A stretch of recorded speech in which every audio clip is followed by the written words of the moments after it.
Most of you are failing because you're too prepared for failure. You got a plan B, you got a plan C, and a safety net so thick you can't even feel the ground. A backup plan is not a strategy. It's a permission slip to quit. Today, we're burning all the ships, all right? So thank you for joining us on this latest episode of EduStep Student Edition, powered by Ladding Your Success. My name is Ole Sharonki. Thank you as always for listening or watching wherever you are across the world.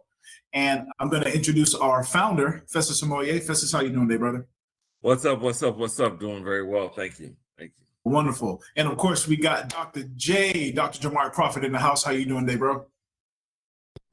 Hey, definitely happy to be here. Hey, yo, I'm trying to do a little Gen Z. I'm trying to make what's that word?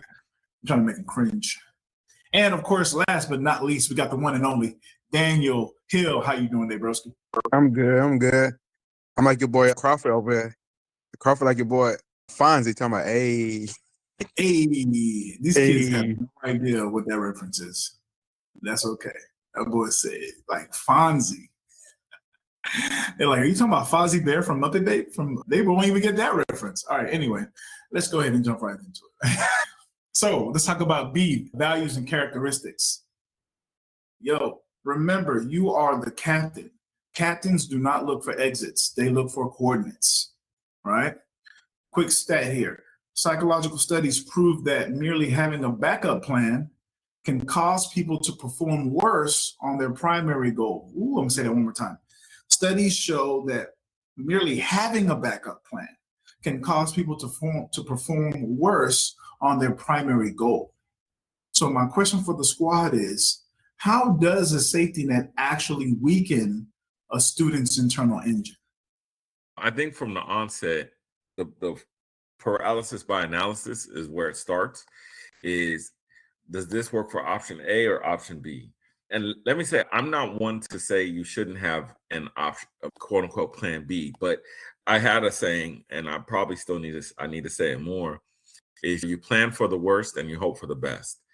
And so the thing is, if you plan for the worst, you know what you're going to do in that situation and you hope for the best, but you're still chasing that one thing, that one goal, that one primary objective, that one mission, versus going into something and saying, if that doesn't work, then I'm just going to do this.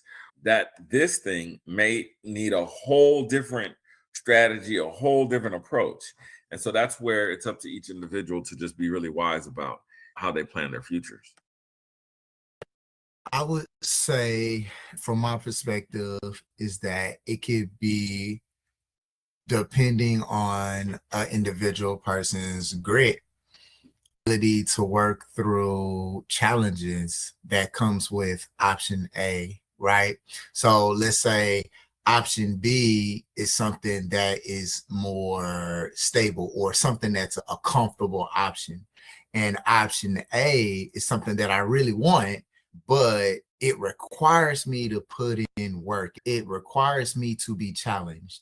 Am I comfortable being uncomfortable, going through this process to complete what I need to for option A? Or if when I'm faced with a challenge, I'm going to retreat from option A and go with option B, which might be a more comfortable option.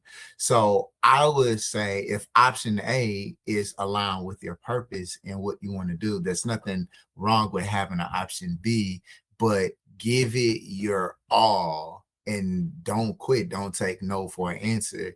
And if you have to take option B, how about we take option B and use that as a resource to fund option A, or to improve myself in the areas that I have room for growth in option A. But we can use these options and make them work together depending on what the overall plan may be. And that's going to differ from person to person. You mean having a safety net, like you talking about like your parents being rich, like that way too? No, this is more in regards to like just having multiple plans. So let's say you want to be a lawyer, right? But if for whatever reason, if the law doesn't work, maybe you want to say, all right, I'll get into engineering because I was good at math. And then you'll say, I'm not engineering, I could maybe do like a trade. I could get into being an electrician, or plumbing or something like that. Okay. Too many. I say having a lot of skills is good, but having too many options sometimes bad because, like I said, Crawford, like kind of Crawford said, you have to give all the one to see if you really like it. Because he'd be like, you might get to a point like, I don't like this. You get to another point, I don't like this. Get to another point, I don't like this. But you never really tried all the way because you got so many backups. It's almost like dating some people. Like, oh, this ain't working out. Oh, okay, let's go this one. Oh, let's go next one. Let's go this one. You have to give your all the one to see if you really actually can make it through. So I would say having a lot of skills is good because I think somebody talked about that one time, have multiple skills and being qualified many different things is good. But having 1,000 backup plans for a job is, I don't know. No, absolutely. And I think to Festus's point, thank y'all so much, by the way. To Festus's point, there's nothing wrong with having an extra plan, let's say. What comes to my mind is this.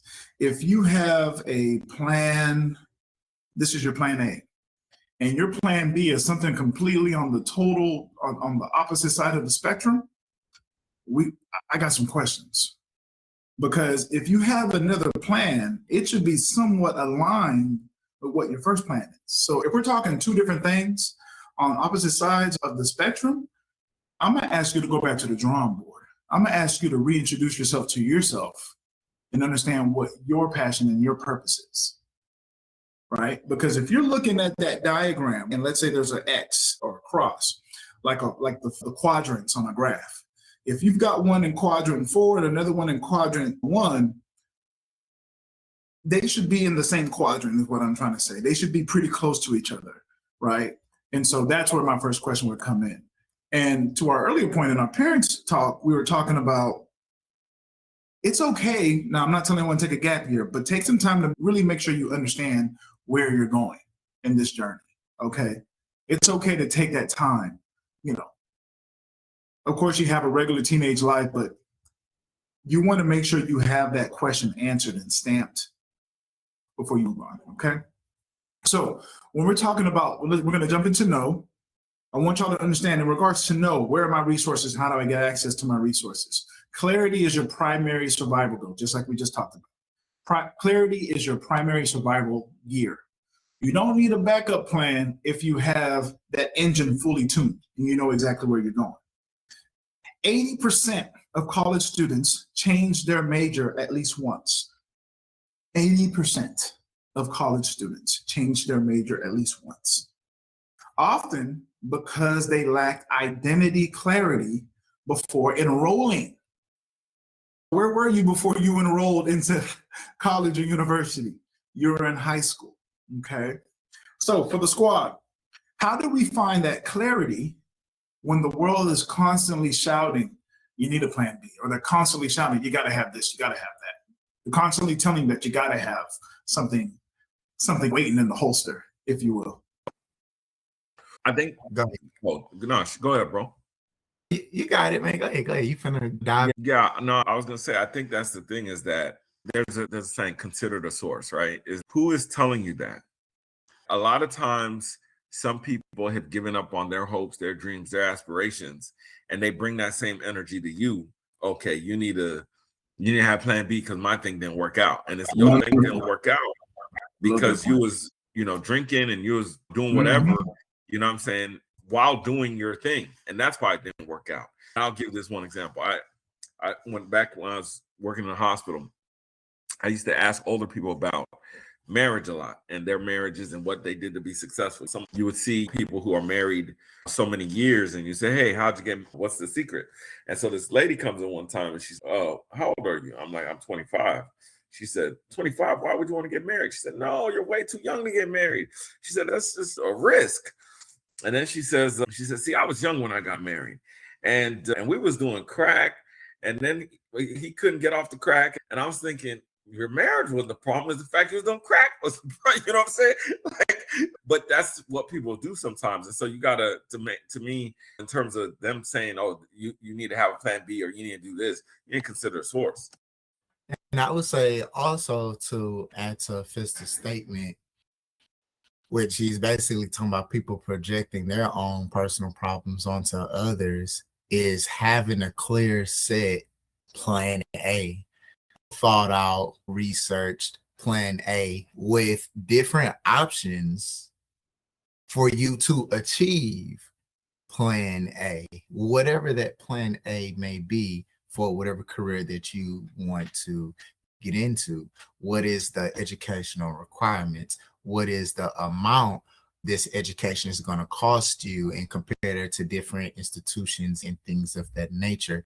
If financing it is a problem, what resources are available to you to get help with financing? What internships are available for you to get financing? What volunteer opportunities are available for you to build rapport with people who work there and things of that nature?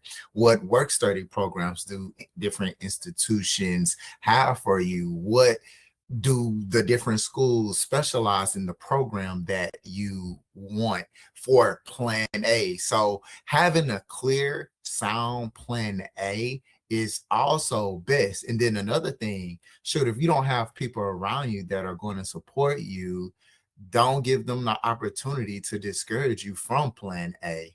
And you can know that just by telling a person something and them responding, oh yeah, that ain't gonna work, or what about this, or what about, I'll see already right there. Be careful and protect your ideas and thoughts, and also pray on it. I would say find that one person that is supportive in the sense that's going to help you with the reality of things, and say, okay, if you want to do this, let's find the research and the different options and see what you can do to begin that path. And also thinking ahead of possible challenges that may have come, so you can be proactive instead of reactive to the possible things that may stand in the way of you being successful of plan A based on your personal circumstances. Can you restate the question one more time? Sure. How do we find clarity? How can students find clarity when the world is constantly shouting plan B at us? Meaning, how can students find that plan A, that one thing that completely aligns with who they are, when they have so many voices that are telling them that they can really be a full jack of all trades? They can really do it all. They can really master several different things as they leave high school and go into college. Does that make sense? I would say y'all be one main source. Sit down with people like y'all. Most people don't sit down with people anymore. They just think they know what they want to do. Or most kids need to find guidance, if that makes sense. A lot of people just going out on a whim, not searching, like Crawford said, sit down and search and find out, do research and stuff, understand. You have to actually realize you need help to get some understanding of what you need to do. Because a lot of people don't really know. Even though we got a lot of information, all the information is messing up everything, because it gives you so many options that you don't know if this is what I really want to do, or like you said, this is what the world want me to do. So I need to sit down, pray, like Crawford said, take my time, spend some time figuring out what I like, what I don't like. See if I do want to do this, what everybody's saying, if I don't want to do this. Because many people just do stuff because everybody else doing it. They really don't like what they doing half time, because that's why if they did, then depression and anxiety wouldn't be so high in America. So you need to sit down, take some time with the Lord, spend some time by yourself, and learn some guidance. Okay, what do I want to do? What do I need to do? And find somebody who can help me, guide me to that point. Man, wonderfully said. Wonderfully said, especially for young people. We talked about this a couple of weeks ago, that students have around 5,000 different messages that they interact with every single day. And I think that's the average, right? So just imagine if the cell phone is for students today what TV was for us when we were growing up. And it was, I think they called it was like mono controlled, right? It was just like you had the networks and that was where you got it. Now, think about it. They've got a permeation of different types of influences and things that they're being inundated with on a day-to-day basis. So it's that much more tough. So through all of that, they're trying to decipher and pull out truth. And so that's the thing. What is the clear message? What is the truth in everything that they're being seen? And the thing I love is as we grow and as we continue to move through this growth in technology, there is a quench for that which is truth. And the thing I'm thankful for is that which is proven to be true throughout time will eventually make its way out. And so that's our hope and our prayer for the young folks here today. And until then, till you find it. And right now, LYS is a wonderful source for truth, right? And that is going to be it for this latest episode of Edge of Steps, powered by Lighting Your Success, Student Edition. If you heard a little truth, give us some. If you heard a little truth, subscribe. If you heard a little truth, put a comment. If you disagreed, especially for the young people, we love it when y'all disagree. Believe it or not, put your comment in. Let's continue this dialogue. Let's continue this conversation. Let's see if we can find a middle ground, and let's put it to the test, what you've seen and what we're talking about, right? Because that's the only way we're gonna grow. So for Daniel Hill, for Dr. Jamar Crawford, my name is Ole Sharanki. Thank you for listening to this latest episode of Edge of Steps Student Edition, powered by Lighting Your Success. I'm gonna let Festus, our founder, give us a phrase of praise. Go ahead and end it for us, Festus. So yeah, listen, check it out. If you like what you heard, hit the like button. If you think you know somebody who needs to hear this, hit the share button. And if you're thinking, hey, I got to catch the next episode, go ahead and hit the subscribe button, and we'll see you there. Oh, you wanted me to say, and there's legitimate excuses for not going to college. There's no legitimate excuse for not getting an education. Bro, I didn't even realize you didn't say it, man. I just be here in the zone, just going with it.